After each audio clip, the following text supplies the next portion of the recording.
Details और detail का क्या वैलिडेशंस का था। Yes sir. तो उसी प्रोजेक्ट पे गए।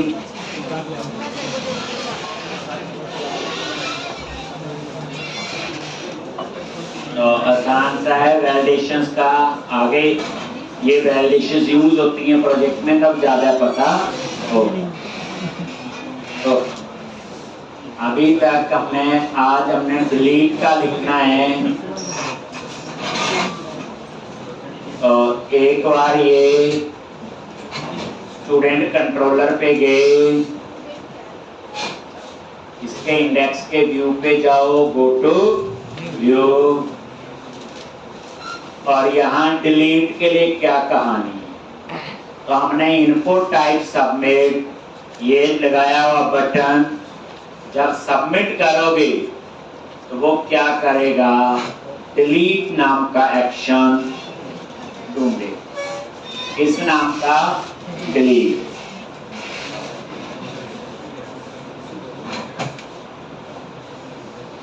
ठीक। और ये जो डिलीट नाम का एक्शन है ये हम लोग बनाए।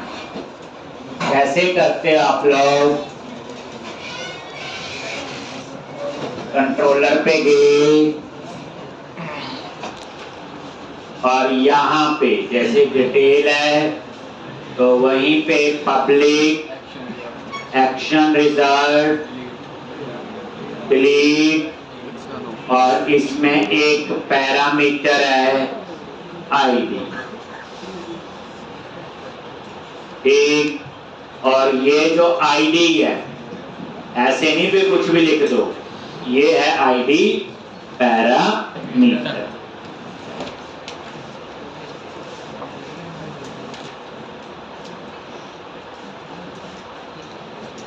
ठीक। अब यहाँ पे पहले आप फाइंड करो, where student from DB,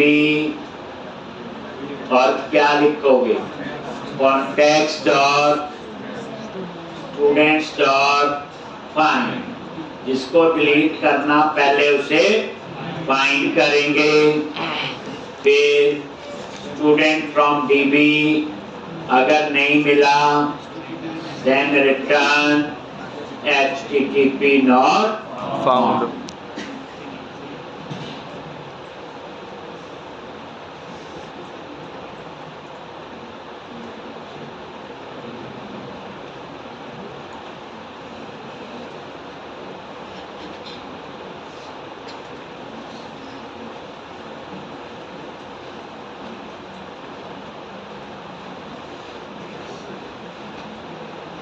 ठीक।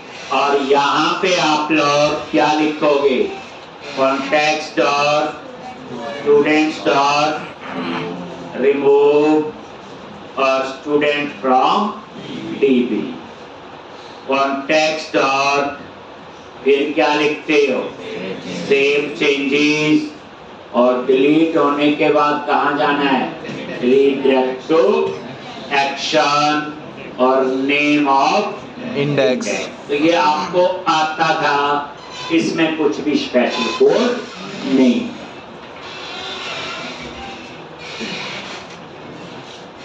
ठीक। तो ये सिंपल डिलीट।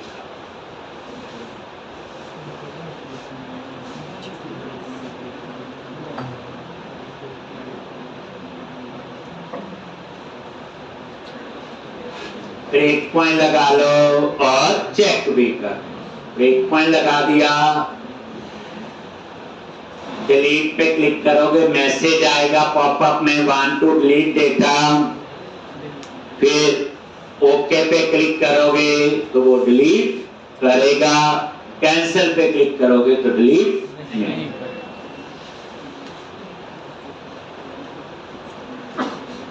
तो ये देखो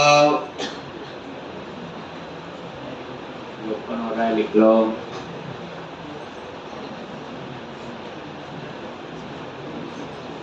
स्टूडेंट्स पे क्लिक किया,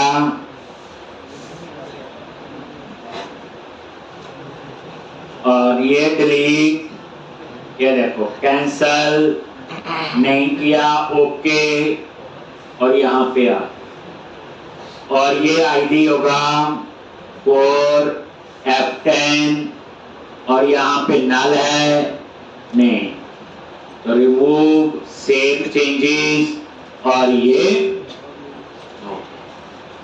क्लियरली। तो इस तरह से ये था आपका डिलीट, क्लियर है। अब मैंने आपको करवाना है कस्टम वैलिडेशन। कस्टम वैलिडेशन का मीनिंग है जैसे एज, मुझे एज की वैलिडेशन चाहिए, age must be greater than equal to 18। अब ये रेंज वैलिडेटर से पॉसिबल नहीं है, उसमें तो रेंज देनी पड़ेगी, मिनिमम एंड मैक्सिमम वैल्यू। तो इसका मतलब फिर ऐसी वैलिडेशन मुझे खुद लगानी पड़ेगी। पासवर्ड इतने कैरेक्टर का हो तो बनानी पड़ेगी खुद। तो कई वैलिडेशन ऐसी होंगी जो हमें खुद बनानी पड़ेंगी, जो कि बनी हुई नहीं, जैसे रिक्वायर बनी हुई थी, रेंज बनी हुई थी ईमेल की, लेकिन कुछ ऐसी होंगी जो हमें कस्टम। तो सबसे पहले तो अब आपको क्या करना है, कस्टम वैलिडेशन। तो ये आपने लिख लिया, क्लोज कर दिया सारा।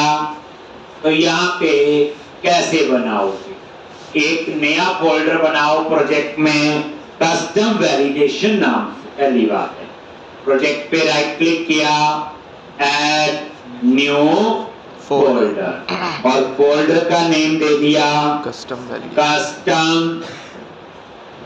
Validation.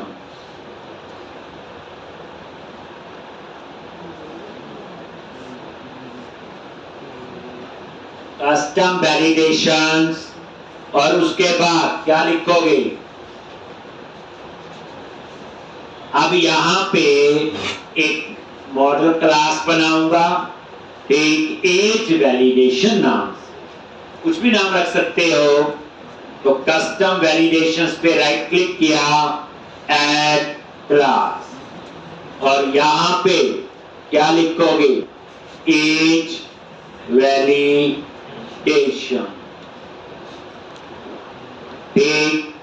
Age validation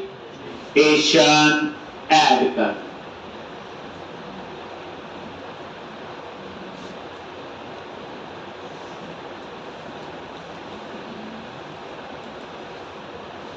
age validation, और यहां पे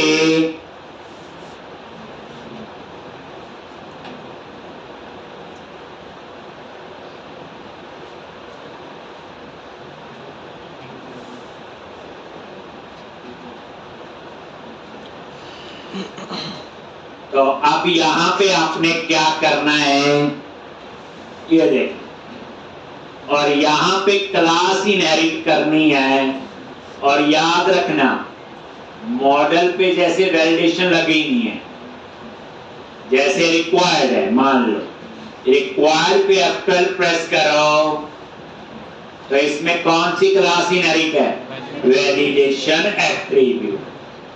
आप रेंज पे F12 प्रेस करो, यहां कौन सी क्लास इनहेरिट है, टेक वैलिडेशन एट्रीब्यूट।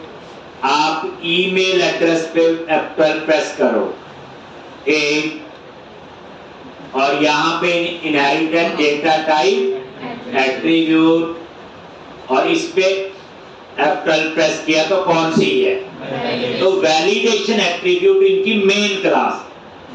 तो आप इसके लिए क्या करो, यहां पे भी वही क्लास इनहेरिट कर, मतलब कहने का ये वैलिडेशन एट्रीब्यूट, तभी लुक एंड फील वैसी आई।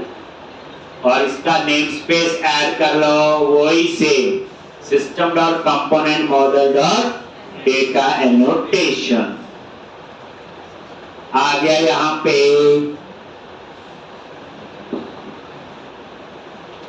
ये एज वैलिडेशन तो आप पूरा लिख सकते हो ना, कुछ भी नाम, एज 18, कुछ ऐसे ग्रेटर 18, कुछ भी नाम रख सकते हो कुछ, बट इनहेरिट यही क्लास करनी है, जो इसकी प्री डिफाइंड जितनी वैलिडेशन है उसमें यही।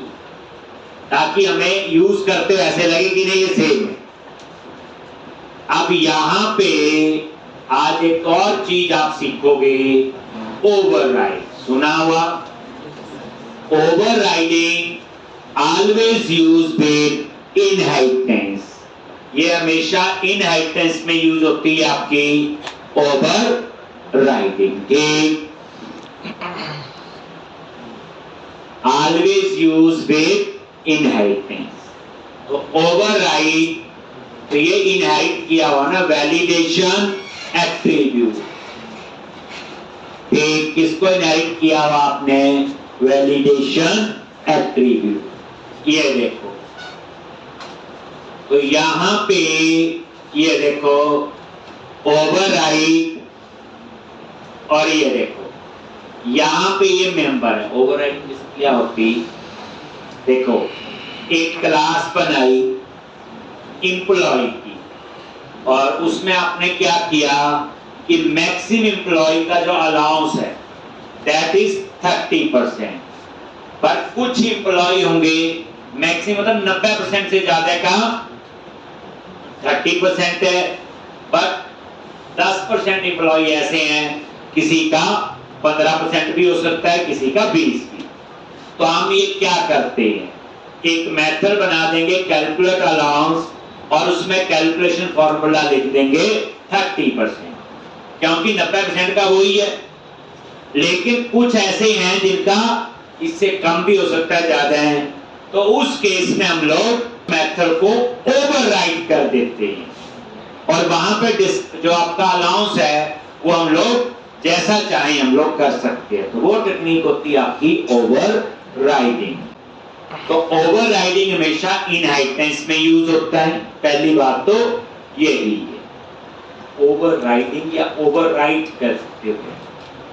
अब ये देखो, मैं ओवरराइड कर रहा हूं, और ये देखो जो जो मेंबर ओवरराइड हो सकते हैं, और यहां पे आप चूज करो इज वैलिड। देखो आगे अपने आप लिखा हुआ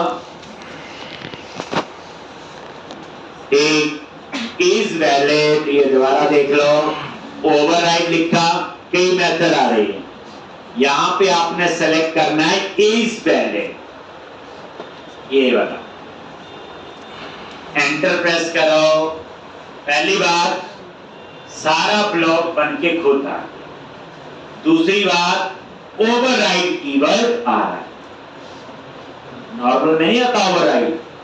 ओवरराइड कुछ नहीं होता है, क्लास बनाई, उसमें कुछ मेंबर ओवरराइडेबल बना दो, जब जरूरत होगी ओवरराइड कर देंगे, नहीं जरूरत होगी तो वो तो कॉल हो जाएंगे, वहां पे ओवरराइडिंग की आपको जरूरत होती है। जैसे ये देखो, तो अब यहां पे क्या करना है, ये तो अपने आप आ गया। सबसे पहले एज के लिए एक वेरिएबल लिया, और यहां पे कन्वर्ट डॉट टू इन 32, और ये वैल्यू पास कर, यानी कि जो हम एज पास करेंगे वो इस वैल्यू वेरिएबल में आएगी। उसको मैंने इंटीजर में, अब इस वैल्यू में तो कुछ भी हो सकता है, ऑब्जेक्ट है, और वैल्यूएशन उसके साथ भी वैल्यू तो कैसी भी हो सकती है, हमें इंटीजर करना था, मैंने इंटीजर में कन्वर्ट कर दिया, और यहां लिख दिया if age is greater than equal to 18। तो क्या करें, अगर 18 नहीं है तो क्या करें, अगर ग्रेटर देन इक्वल टू 18 है तो यहां पे वो रिटर्न कर दे,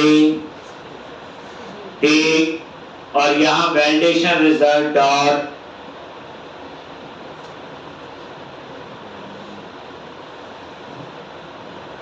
वैलिडेशन रिजल्ट डॉट सक्सेस, और अगर ग्रेटर देन इक्वल टू 18 नहीं है देन रिटर्न वैलिडेशन, यहां मैसेज देना है न्यू, और ये मैसेज दे दो age must be greater than equal to 18।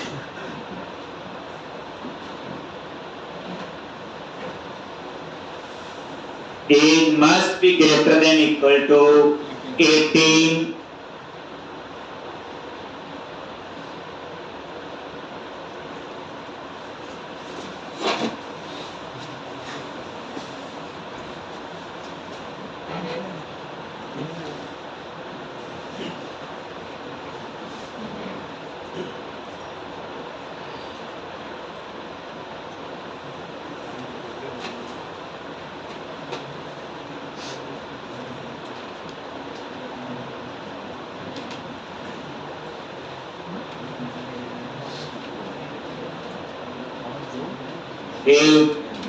अब ये आपकी बन, देखो यहाँ कैलकुलेशन है ना, कुछ भी फॉर्मूला हो सकता है, आप जो लिखना चाहो। एज वेरिएबल में डाटा आ गया, अब जो मर्जी चेक लगाओ, ग्रेटर देन लगाओ, लेस देन लगाओ, वो तो हमारी रिक्वायरमेंट है। अगर जैसे यहाँ पासवर्ड आ रहा है तो यहाँ पासवर्ड डॉट लेंथ ले लेंगे, ठीक। तो इस तरह ये आप कुछ भी बना सकते हो। तो अब आपने क्या करना आगे, एज वैलिडेशन, एक तो एज वैलिडेशन पे क्लिक किया और क्या करो, ये मैंने स्टूडेंट पे जाके लगानी है ये, और ये एज यही है, इसको तो बना दूंगा मैं, तो नहीं पहले लिख लिया सबने।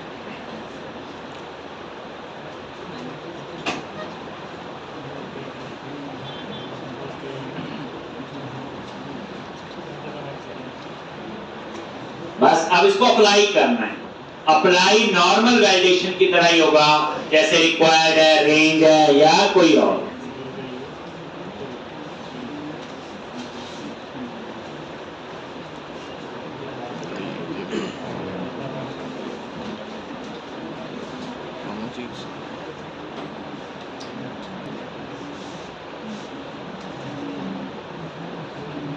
और यहां पे ये आ गई, और स्क्वायर ब्रैकेट में देखो लिख दिया, ये एज के ऊपर, और इसका नेम स्पेस ऐड कर, बस हो गया। ये देखो ये ऊपर नेम स्पेस आ गया ना, कस्टम वैलिडेशन फोल्डर।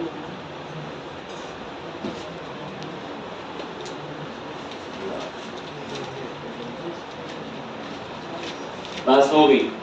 तो कुछ नहीं करना, तरीका मैंने बता दिया। फिर उसके बाद चाहे इफ लगाओ, चाहे जो मर्जी लगाओ, जैसी आपकी रिक्वायरमेंट होगी, ठीक। इसे बोलते हैं हम लोग कस्टम वैलिडेशन। अभी अप्लाई हो गई, वही वैलिडेटर यूज हो जाएंगे।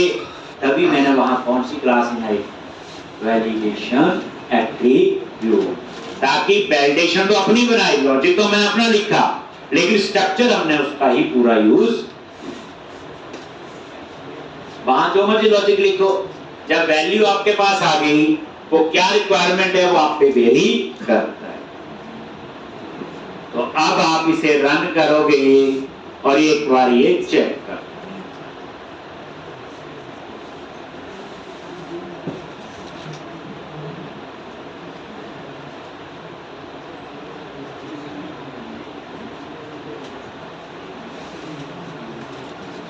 न्यू पे क्लिक किया तो यहां पे नेम, ये बाकी ठीक, एज डाल दी मैंने, मान लो 11, नहीं होना चाहिए सेव। ये देखो age must be greater than equal to 18, और ये वही मैसेज आया जो मैंने दिया। अब आप यहां पे 20 दे दिया, अब ये सेव करेगा आपके सामने, ठीक। तो इस तरह से ये आपका काम था। बस जो भी लॉजिक है बच्चे ये लिखना है, ये वैल्यू मिल गई, आप जो मर्जी चेक लगाओ, वो तो हमारी रिक्वायरमेंट है। अब एज है या कुछ और है, इस वैल्यू को कोई लेना देना नहीं है कि एज की है या किसी और, ठीक है जी। तो इस तरह से जैसे हमें प्रोजेक्ट में जरूरत थी, हम ऐसे अपनी वैलिडेशंस हम बना, ठीक है। अब हम लोग जो ये एप्लीकेशन कंप्लीट की बच्चे, इसकी प्रैक्टिस कर लेनी है आपने। अब जो क्वेश्चन होगा उसमें मल्टीपल टेबल की कहानी आएगी। तो अब मैंने आपको आगे पहले एप्लीकेशन बनाने से पहले आपको टाइम मिल गया, इस एप्लीकेशन को बना लोगे, बिना देखे कोड लिखना सारा, इंक्लूडिंग व्यू का, इंक्लूडिंग जो भी मैंने किया। अब वो 3 बार प्रैक्टिस करो चाहे 6 बार। ठीक, अब मैं आपको पहले मल्टीपल टेबल की कहानी तो पता हो बच्चे, कोई भी प्रोजेक्ट बनाता, अब ये कॉमन टॉपिक है, इसका कोई लेना देना नहीं है।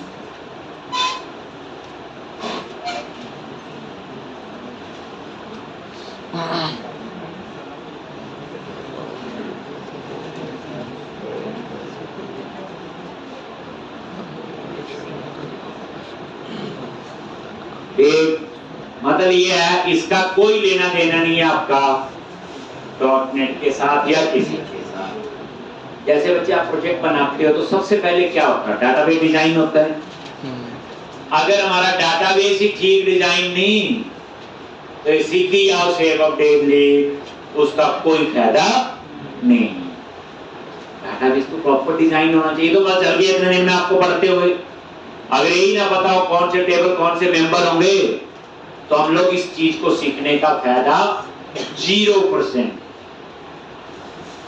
तो अब जो मैं चीज बताने जा रहा हूं इंपॉर्टेंट है और ध्यान से देखो। आपने नॉर्मलाइजेशन टॉपिक सुना होगा या पढ़ा होगा, वो कर सकते नहीं, सबके सिलेबस में होता है जो कंप्यूटर बैकग्राउंड से आए हैं, चाहे किसी ने BCA की है, चाहे MCA की है, चाहे बीटेक कंप्यूटर साइंस से आई थी। तो नॉर्मलाइजेशन याद रखना, डाटाबेस नॉर्मलाइज होना चाहिए। अगर वो डाटाबेस नॉर्मलाइज नहीं है तो वो प्रोजेक्ट कभी भी सक्सेसफुली कंप्लीट नहीं हो सकता। अब ये नॉर्मलाइजेशन एक ऐसा टॉपिक है जो पढ़ के नहीं समझा, वो काम करके समझ आता है। आप नॉर्मलाइजेशन 100 बुक्स पढ़ लो फिर भी नहीं समझ आए, लेकिन जब काम करोगे एक प्रोजेक्ट पे, दूसरे प्रोजेक्ट पे, तीसरे पे, तो अपने आप वो समझ आएगी। जैसे सिंपल सी बात है, सुनी तो है, नॉर्मलाइजेशन पेपर तो दिया, पास हुए हैं। क्या होता था जो हमने पढ़ा होता था जी, फर्स्ट फॉर्म होती, सेकंड फॉर्म होती, थर्ड फॉर्म होती, ये सुना हुआ। फर्स्ट फॉर्म में कोई की नहीं, सेकंड में ये की, थर्ड में सारी की। अब पंगा तो ये है, इसको की बनाना और किसी को की नहीं बनाना, वो हमें पता होना चाहिए। किसको की बनाना और किसको की नहीं बनाना हमें ये पता होना चाहिए।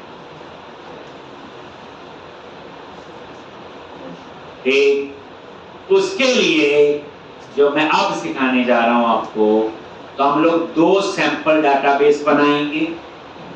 एक, उससे आपको नॉर्मलाइजेशन का थोड़ा आइडिया होगा। फिर हम जब प्रोजेक्ट बनाएंगे तो और आइडिया होगा एक प्रोजेक्ट में, दूसरा बनाएंगे तो और आइडिया, तीसरे में और, चौथे में और नॉर्मलाइजेशन के बिना आप काम कर ही नहीं सकते। याद रखो, मैं जो सिंपल सैंपल डाटाबेस बनवा रहा हूं, जिसकी आपको पता है, आप कभी भी किसी एप्लीकेशन में साइन अप करते, एक फॉर्म फिल करते हैं, name, address, phone number, email ऐसे भरते हैं, नीचे एक ड्रॉप डाउन लिस्ट लगा होता है, उसमें कंट्रीज आ रही होती, हम कंट्री चूज करते हैं, फिर उसके नीचे दूसरा ड्रॉप डाउन लिस्ट लगा होता है, उसमें क्या आते हैं, स्टेट, फिर हम स्टेट चूज करते हैं, तीसरे ड्रॉप डाउन लिस्ट में क्या आती हैं, सिटी। अब क्वेश्चन है,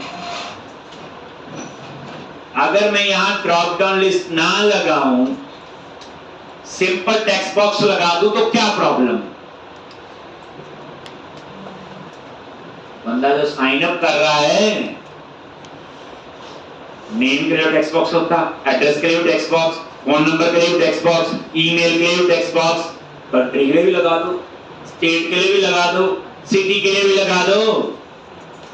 आप मुझे समझाएं वहां पे जो ड्रॉप डाउन लिस्ट लगाएं उसका क्या है? हाँ जी, स्पेलिंग मिस्टेक हो सकती है टेक्स्ट बॉक्स में, तो डेटाबेस से मैच नहीं करेगा। और जितने यूजर एंटर डाटा करेंगे उतना का बार-बार वो डाटा एंटर होता है। इस बॉक्स में करो तो फिक्स डाटा है तो एक ही बार देंगे। देखो पहली बात है, जब कोई साइन अप करता है वो अपने आप को साइन अप करता है, उसे ना कंट्री के स्पेलिंग भी आते होते हैं, अपनी स्टेट के भी आते होते, सिटी अपने आप को कर रहा है ना। साइन अप का मतलब क्या है? ऐसे तो नहीं कर रहा कोई किसी को साइन अप कर रहा है, ऐसा तो नहीं होता। तो उसी उतनी स्पेलिंग आते होते। प्रॉब्लम क्या होती है?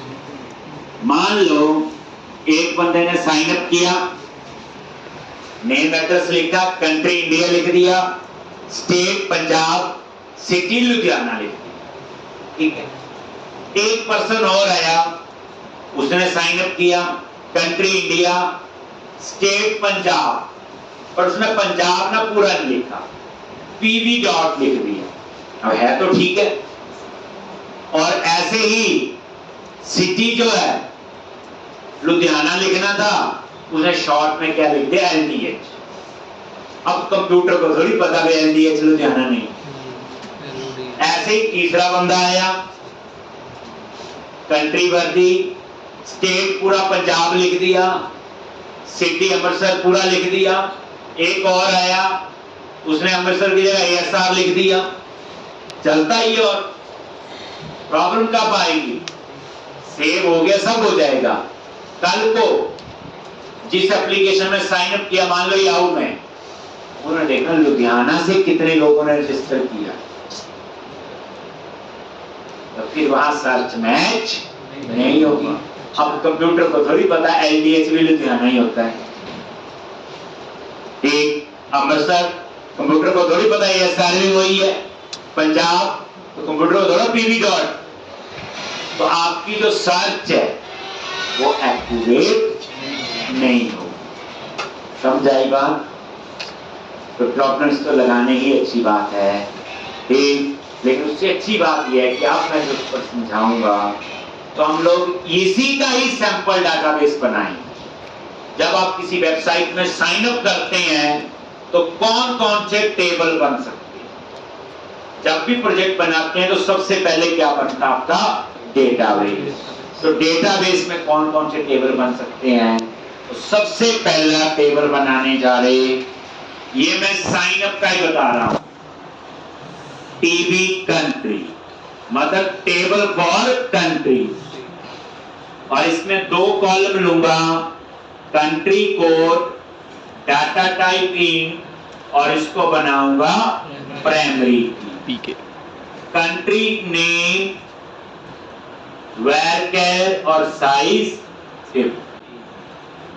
एक टेबल बनाएंगे कंट्री नाम से, और इसमें दो कॉलम होंगे, कंट्री कोड और कंट्री नेम। कंट्री कोड क्या होगा? इंटीजर होगा, और प्राइमरी की बनाएंगे, वो हमने बताया होगा। और कंट्री नेम जो कंट्री का नेम हो। अब ये जो टेबल है, सबसे पहला डिसीजन कौन सी टाइप का टेबल? तो याद रखना, जिन टेबल्स में कभी कभी डेटा मैनिपुलेट होता हो तो उनको हम क्या कहते हैं? Master table. जिन टेबल्स में कभी कभी डेटा मैनिपुलेट होता है उनको हम क्या कहते हैं? Master table. देख लो, अब कंट्री टेबल में एक बार सारी कंट्रीज ऐड हो गई, नई कंट्री कब बने पता नहीं। कंट्री का नेम अपडेट कब होगा पता नहीं। होने को 2 दिन में हो, होने को 20 साल ना हो। तो जिन टेबल्स में कभी कभी डेटा मैनिपुलेट होता हो उनको हम क्या कहते हैं? Master table. सबसे पहला डिसीजन होता है प्रोजेक्ट में कि मेरे प्रोजेक्ट में कौन कौन से मास्टर टेबल बने, कौन कौन से मास्टर टेबल बनेंगे। तो ये कंट्री जो है ये this is your master table. एक बार सारी कंट्रीज ऐड हो गई, कल को नई कंट्री पता नहीं कब बनेगी, अपडेट होगी, इसलिए इसको क्या बोलेंगे, मास्टर टेबल। अब मैं साइड बाय साइड, आप अपना एग्जांपल लो, आप कॉलेज के लिए एप्लीकेशन बना रहे हो, बताओ वहां कौन कौन से मास्टर टेबल हो सकते हैं। सब्जेक्ट्स, अब जो सब्जेक्ट है रोज थोड़ी चेंज होते, साल बाद हो, 2 साल बाद हो। सब्जेक्ट, स्ट्रीम, अब एक यूनिवर्सिटी में जो स्ट्रीम है फिक्स होती है, नई स्ट्रीम पता नहीं कब आएगी, आएगी भी नहीं भी आएगी, वो क्या होगा, मास्टर टेबल। डिपार्टमेंट्स फिक्स है, 6 डिपार्टमेंट है, 7वां पता नहीं कब आएगा, इसलिए उसको क्या बोलेंगे, मास्टर टेबल। अब ये कौन डिसाइड करता है कौन से मास्टर टेबल होंगे, जो डाटाबेस डिजाइन कर रहा है, जैसे हम लोग, आप लोग।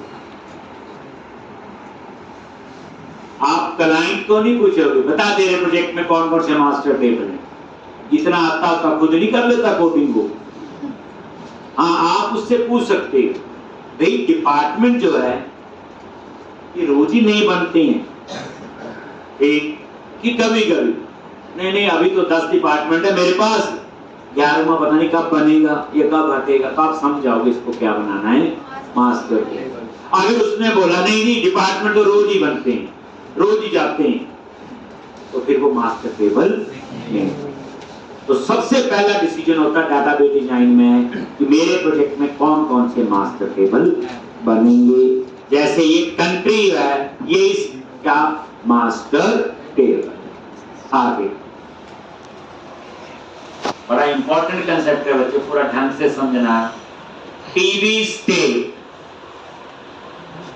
तभी आप देखना चाहिए जब मैं जॉब करोगे एज ए फ्रेशर, आपसे कोई भी डाटाबेस डिजाइन नहीं करवा, वहां सीनियर लोग होते हैं जो डाटाबेस डिजाइन करके देते हैं। आप कब करोगे, जब आपको 1-2 साल का थोड़ा एक्सपीरियंस हो जाएगा, तब आपकी बारी आती। लेकिन उस डाटाबेस की अंडरस्टैंडिंग तो आपको होनी चाहिए, ये मेरा पढ़ाने का मकसद है। अगर सीनियर बंदे ने बनाया डाटाबेस के 500 टेबल बननी है, अब उससे पूछो जी ये क्या चीज है, वो तो फिर बेइज्जती। एक को आपको पता होना चाहिए। जैसे आप स्टेट बताओ, स्टेट भी क्या होगा बोलो, मास्टर टेबल। अब इंडिया चूज की, इंडिया की स्टेट आ गई, जितनी भी हैं, नई स्टेट पता नहीं कब बनी, इसलिए भी क्या होगा, master table. State code, data type इन, प्राइमरी की, स्टेट नेम, varchar 50,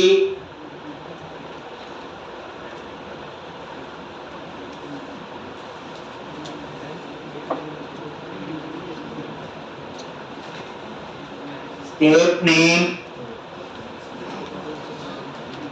varchar 50।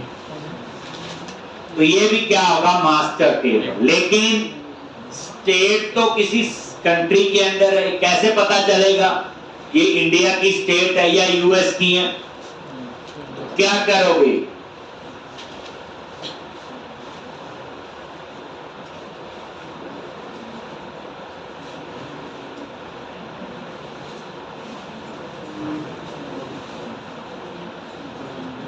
तो यहां पे आपका आएगा state country code, data type int, और इसकी बनाएंगे हम लोग फॉरेन की, किसके साथ, टीबी कंट्री, और इसमें क्या है, कंट्री कोड।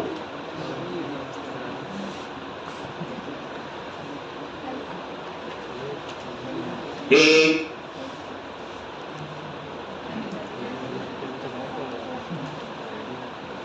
ये देखो state country code data typing और इसकी बनाएंगे फॉर्म की किसके साथ?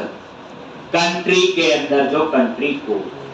क्वेश्चन फिर वही, अगर मैं ये फॉर्म की ना बनाऊं तो मुझे क्या प्रॉब्लम है?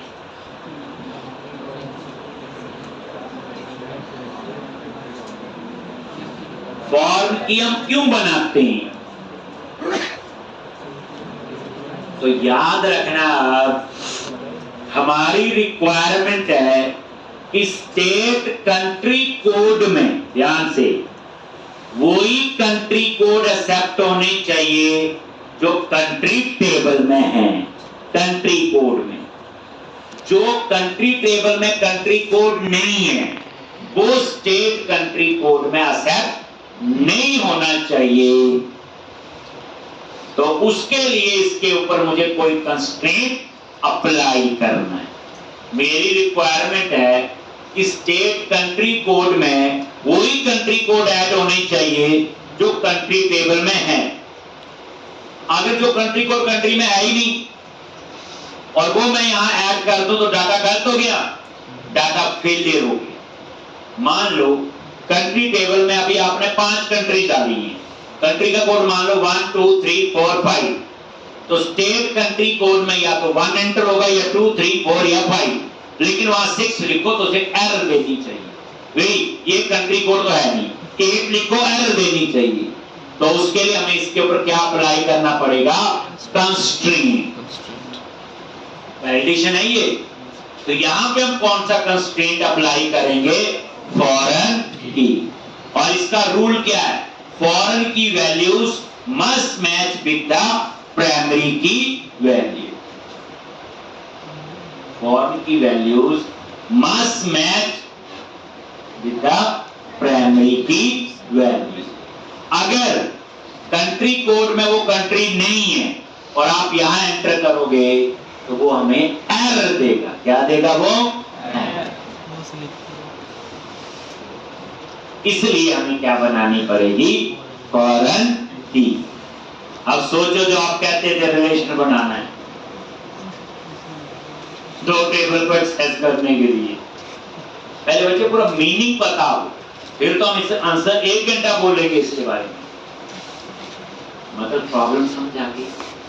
स्टेट कंट्री कोड में वही कंट्री कोड एक्सेप्ट होने चाहिए जो कंट्री टेबल में है। उसके अलावा कोई कंट्री कोड एंटर करे तो वो एक्सेप्ट ही ना करे।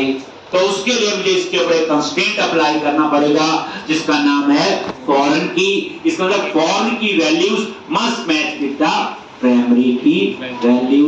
और इस कंसेप्ट को हम लोग रेफरेंशियल इंटीग्रिटी भी बोलते हैं। क्या बोलते हैं?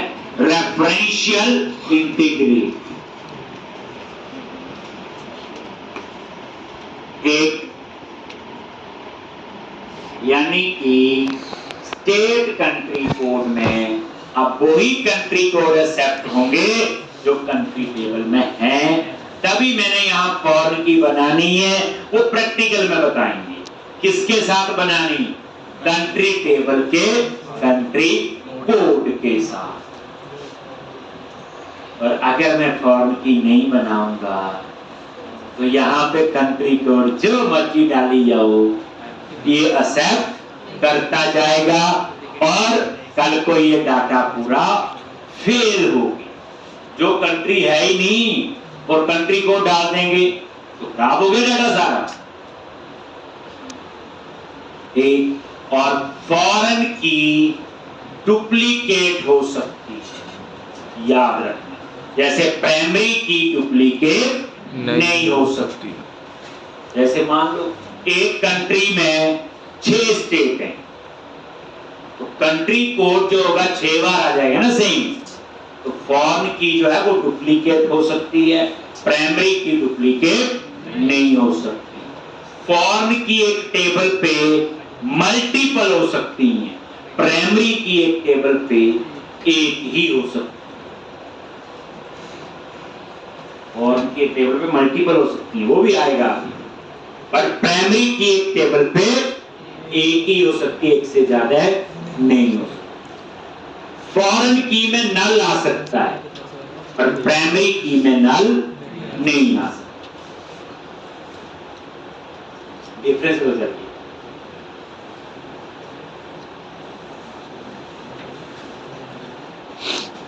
अब ये देखो टीबी सिटी, ये क्या होगी बोलो? ये भी मास्टर टेबल।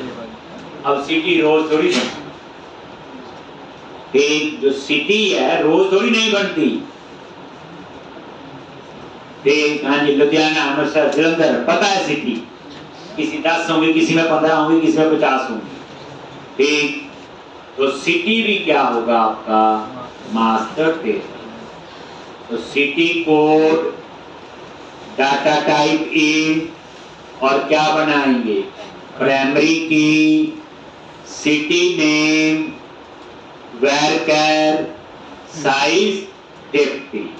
और ये सिटी जो है किसी स्टेट के अंडर होगी तो डाटा टाइप इन, और यहाँ पे वही स्टेट एक्सेप्ट करे जो स्टेट टेबल में है। तो मैं यहाँ बनाऊंगा फॉरेन की किसके साथ? स्टेट, और उसके अंदर जो स्टेट हो।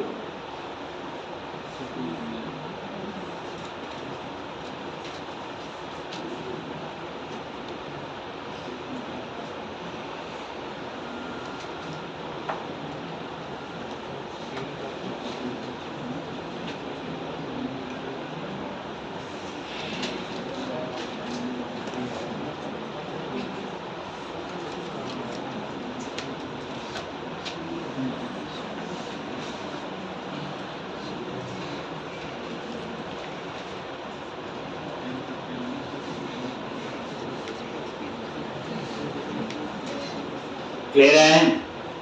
तो इस तरह से सिटी कोड, सिटी नेम और सिटी स्टेट, तो इसको आप फॉरेन की बना दोगे स्टेट के अंदर जो स्टेट कोड है, ताकि यहां स्टेट कोड वही एक्सेप्ट हो जो स्टेट टेबल के अंदर हैं, और जो उसमें है नहीं तो वो एंटर नहीं होना चाहिए। तो उसके लिए हमें क्या बनानी पड़ेगी? फॉरेन। एक इसी तरह से नेक्स्ट, तो ये तीनों जो है ये क्या आपके मास्टर टेबल। लेकिन रजिस्टर तो रोज ही करते हैं, तो TBREG क्या आपका रजिस्टर, जैसे साइन अप करते हैं। अब रोज लोग याहू में साइन अप करते हैं, तो ये मास्टर टेबल नहीं होगा। ये कौन सा होगा? Transaction table. कोई रजिस्टर कर रहा है, कोई इस इंफॉर्मेशन को अपडेट कर रहा है, तो क्या होगा? रोज ही हो सकता है ये काम। ये मास्टर टेबल नहीं होता। जिन टेबल्स में रेगुलर चेंजेस होते हो वो क्या होते हैं? Transaction table. जिसमें कभी कभी चेंज होते हैं तो वो मास्टर टेबल।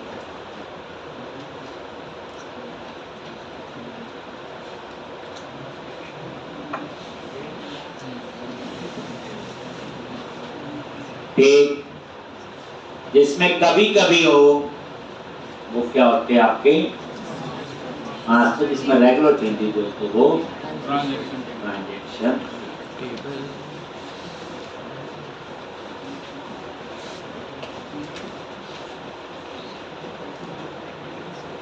अब जैसे कॉलेज की बात करें, एम्प्लॉइज रोज आते हैं, फिर कोई ज्वाइन कर रहा है, कोई जा रहा है, तो वो ट्रांजैक्शन टेबल होगा। स्टूडेंट टेबल, स्टूडेंट भी आते हैं और जाते हैं, तो वो क्या होगा?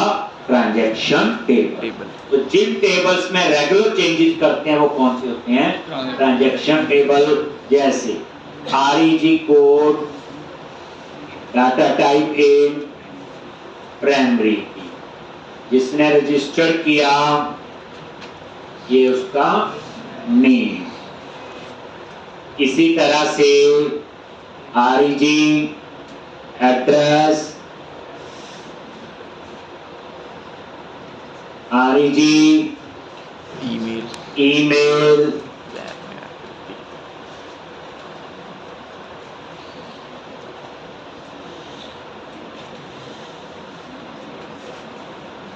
IG,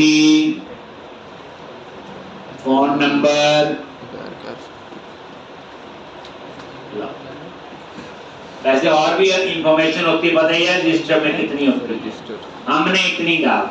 बस ये जो है जिसने रजिस्टर किया उसका सिटी कोड और यहाँ पे कौन सी सिटी से वो बिलोंग करता है, ये फायदा क्या उन टेबल को बनाने का।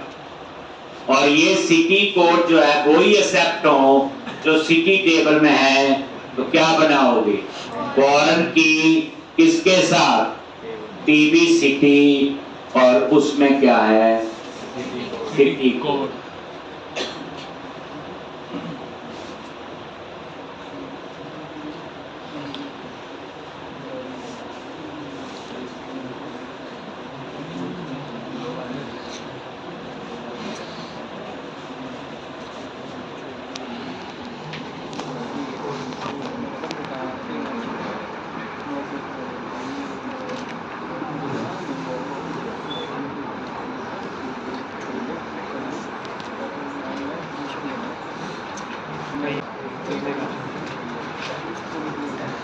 देख और यहाँ पे देखोगे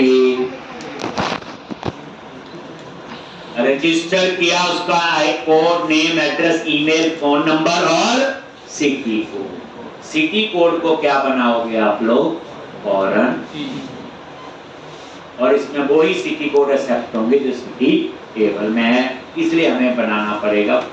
इस पे लगाओगे आप लोग फॉर्म की कंस्ट्रेंट।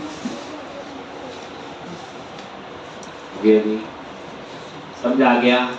तो ये ट्रांजैक्शन दो ही होते हैं, मास्टर टेबल होते हैं या ट्रांजैक्शन टेबल। एक तो एक प्रोजेक्ट में मास्टर टेबल्स भी हो सकते हैं और ट्रांजैक्शन टेबल्स, पहले पता होना चाहिए, बाकी तो कॉलम है।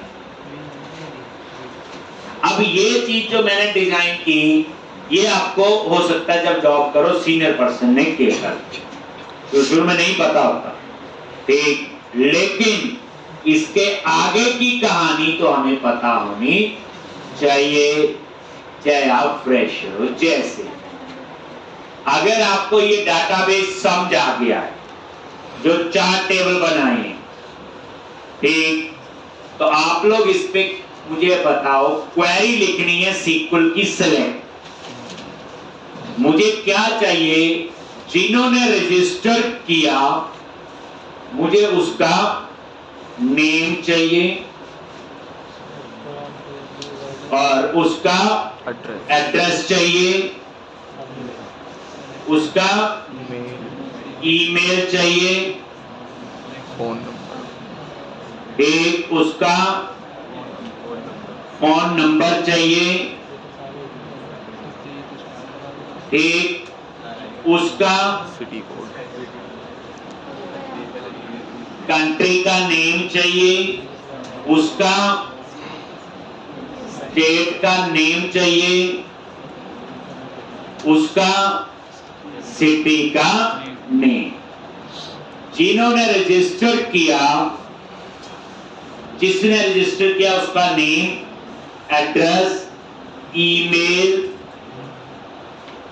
एक फोन नंबर, कंट्री का नेम, स्टेट का नेम और सिटी का नेम, ये मुझे चाहिए। जिसने रजिस्टर किया उसका name, address, email, phone number, country का नेम और स्टेट का नेम और सिटी का नेम चाहिए। इसके लिए एक सिंपल सेलेक्ट क्वेरी लिखनी है। जो ये क्वेरी लिख लेगा उसे डाटाबेस आता है, और जो नहीं लिख पाया उसे डाटाबेस नहीं आता है। आधा थोड़ा कोई चीज नहीं होती इसमें। क्लाइंट पे बोले मुझे आधा आता, मैं आधा प्रोजेक्ट बनाऊं, मुझे थोड़ा डाटाबेस आता, मैं थोड़ा बनाता हूं, ऐसा तो नहीं होता।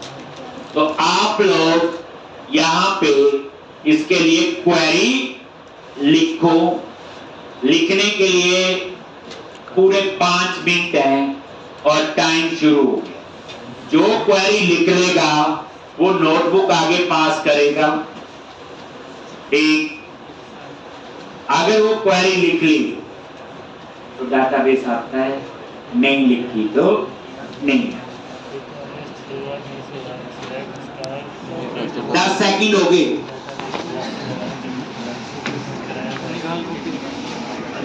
लिखो भाई 15। 10 मिनट है ना। 5 मिनट। जिन्होंने रजिस्टर किया उसका नेम, एड्रेस, ईमेल, फोन, उसकी कंट्री का नेम, उसकी स्टेट का नेम और उसकी सिटी का नेम चाहिए।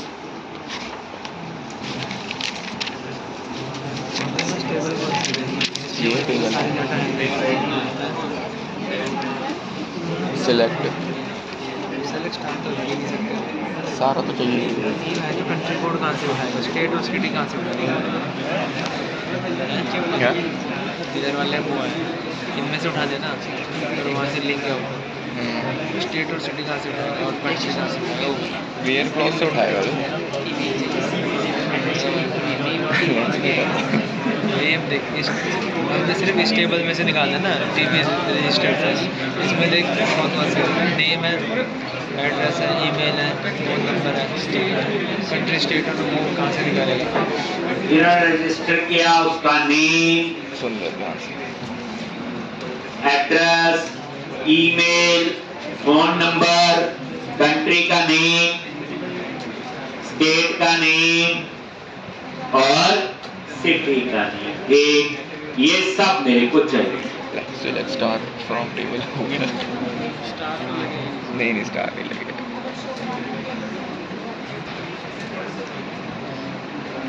आधा लिख सकता हूँ, यही सब लिखते हैं। अच्छा हाँ कोड भी तो है ना, रजिस्ट्रेशन कोड भी तो है ऊपर, वो कहाँ जाएगा? वो भी तो है।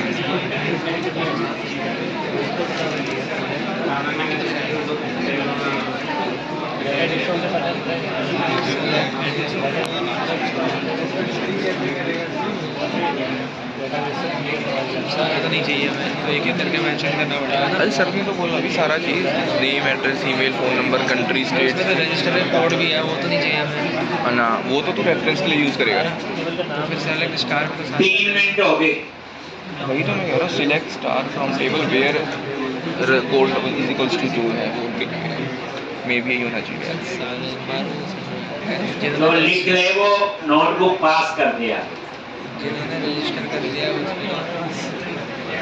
जिन्होंने रजिस्टर किया उसी का चाहिए। हाँ तो तुझे रजिस्टर करेगा तभी तो टेबल में आएगा। अगर ये क्वेरी लिख ली तो डाटाबेस आता है, अगर ये क्वेरी नहीं लिख पाए तो दिल्ली दूर है। तो कैबिन में आके मेरी मुट्ठी मार। देखो प्रोजेक्ट में डाटाबेस बनना ही है, टेबल 3 में 30 भी बनेंगे, 300 भी बनेंगे और वहां से हम ये चीज कर ही ना पाए तो गड़बड़ी। कौन कौन से टेबल के नाम है? किसने लिखा हुआ बोलो? सबने पढ़ा हुआ डाटाबेस। सर लिख लिया? ऐसा तुझे देख के क्यों बोल रहे हैं? जिसने लिख लिया वो नोटबुक आगे पास कर दिया, बैठा रहे अपनी सीट पे। बैठा रहे, खड़ा नहीं। चलो जिसने लिख लिया, जिसको ये नहीं पता ठीक है गलत है, वो भी लिखा सकता है। दिखा दे सर कोई बात इस रो में देखा किसने? सेकंड रो थर्ड पास करना।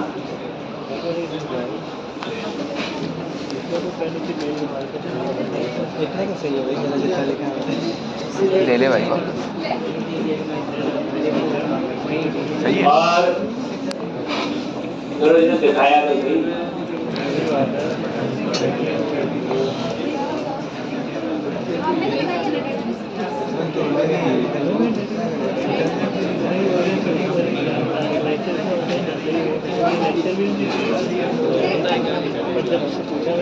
और कोई तूने तो सारे 3 महीने पढ़ भी रखा है। सर कोई किसी ने लिखी हो लास्ट में, चलो किसी ने लिखी हो। क्या कह रहे हैं? सर को बोलना बोल क्या रहा था? तो पता चल ही गया होगा आपको, अब मैं क्या पूछूं आगे। देख क्या लिखा आप लोगों ने। देख ले कंपटीशन करने भाई, किसी को नहीं आता। सबसे पहले बच्चे अब मैं आपको सिखाऊंगा कैसे इस क्वेरी को सोचना है और कैसे इसको लिखना है। यानी पहले सोचना कैसे है कि क्वेरी कैसे बनी, फिर लिखना बात की बात है। ठीक, और इसके बाद 3 टेबल हो चाहे 300 टेबल हो, आप ऐसी क्वेरी लिखना शुरू कर दिया। तो मैं एक आपको तरीका बताऊंगा इस क्वेरी को सोचना कैसे है पहली बात, और फिर लिखना कैसे। तो सबसे पहला स्टेप क्या होता, आपको ये देखना है इन 4 टेबल में से मेन टेबल कौन सा, जिसे हम कहते हैं एंट्री टेबल। देखो घर में भी एक एंट्री होती मेन की। C++ में प्रोग्राम तो मेन फंक्शन होता है। अब इसमें भी पूछने के लिए कुछ तो चाहिए है। तो पहला सबसे पहला वो है, चाहे 3 टेबल है चाहे 10 टेबल है 100 है, सबसे पहले क्वेरी में आपको ये सोचना है कि इसका मेन टेबल कौन है, एंट्री वाला टेबल कौन है जिससे मैं इसके अंदर जाऊं। तो मैंने क्या बोला, 5-7 बार मैंने ये चीज रिपीट की कि जिसने रजिस्टर किया मुझे उसका नेम चाहिए, उसका एड्रेस, फोन, ईमेल, उसकी कंट्री का नेम चाहिए, उसकी स्टेट का नेम चाहिए, उसकी सिटी का नेम चाहिए। तो इसमें एंट्री टेबल कौन सा हुआ, रजिस्टर। क्वेरी तो बात की बात है। अगर आप एंट्री टेबल बोलो जी नहीं आपने तो सबसे पहले कंट्री बनाया था, इससे आप ये क्वेरी बना ही नहीं सकते। तो सबसे पहला काम ये होता है कि डाटाबेस ठीक बनाया बंदे ने कि नहीं, मुझे वैसा रिजल्ट मिल भी सकता है कि नहीं, और हम क्वेरी पे जोर लगाई है। तो एंट्री टेबल हमारा होगा TBR। जैसे मैं इस टेबल पे आऊंगा पहले, तो यहां से मुझे मिल जाएगा क्या, name, address, email, phone number. तो ये नेम, एड्रेस, ईमेल और फोन नंबर मिल गया। फिर यहां लिखा हुआ REG सिटी कोड, इसकी फॉर्म की बनी है सिटी टेबल के सिटी कोड के साथ। तो फिर आप यहां से जाओ सिटी टेबल में, आप उड़ के नहीं जा सकती, सिटी टेबल में आगे, क्योंकि इसकी फॉर्म की इसके साथ बनी होगी। और जैसे आप पहुंचे यहां पे सिटी कोड है, और यहां से आपको क्या मिल जाएगा, सिटी का नेम चाहिए नीचे। फिर सिटी स्टेट कोड, यहां पे आए, सिटी स्टेट कोड की फॉर्म की किसके साथ है, स्टेट के साथ। तो यहां पे आगे स्टेट में जाके तो स्टेट कोड, और यहां से मिल जाएगा मुझे स्टेट का नेम चाहिए। और यहां क्या है, स्टेट कंट्री कोड, और यहां पे कंट्री टेबल के साथ फॉर्म की बनी है इसकी। तो मैं यहां से कहां जाऊंगा, कंट्री, और यहां से मिल जाएगा कंट्री का कोड, और यहां पे है कंट्री का नेम। इसका मतलब डाटाबेस तो ठीक। अगर आप ये नहीं पता कर पाए एंट्री टेबल कौन सा है, अगर आपने इसको बोला तो इसके आगे क्या है, आगे कुआं खाई, पता ही नहीं कहां जाना है। ठीक, तो पहला पॉइंट होता है बच्चे जब क्वेरी शुरू करनी है, ये तो 4 टेबल है, आप मानोगे नहीं, एक क्वेरी में पूरा एक दिन लग जाता है, एक हफ्ता लग जाता है। 500 टेबल की क्वेरी लिखनी है तो कंफ्यूज हो जाएंगे। तो सबसे पहला काम होता है एंट्री टेबल। ये है मेरा एंट्री टेबल, इसका मतलब डाटाबेस ठीक है। TBREG से name, address, email, phone number मिल जाएगा। लेकिन REG सिटी कोड से मैं चला जाऊंगा सिटी वाले टेबल पे, वहां सिटी कोड और सिटी नेम मिल जाएगा।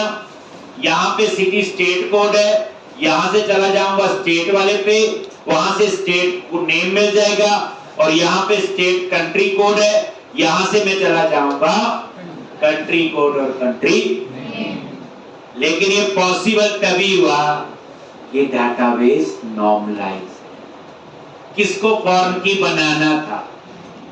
अब जिनको नॉर्मलाइजेशन में हाथ ढीला है थोड़ा, वो भी मैं कल बताऊंगा कि वो इस डाटाबेस को कैसे डिजाइन करते। अगर बच्चे डाटाबेस प्रॉपर बनाए, नॉर्मलाइज है, एक आप एक क्वेरी से आप 1000 टेबल का डाटा मैनेज कर सकते हैं। अगर प्रॉपर नहीं बने तो आप काम नहीं कर सकते।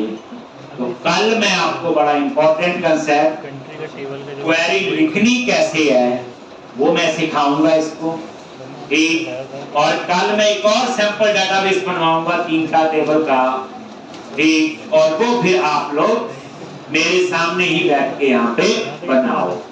और जब तक ये नहीं आता है, कोई कहता मैंने एंगुलर सीखनी, कोई कहता रेड, कोई कहता नोड, कोई कहता जावा,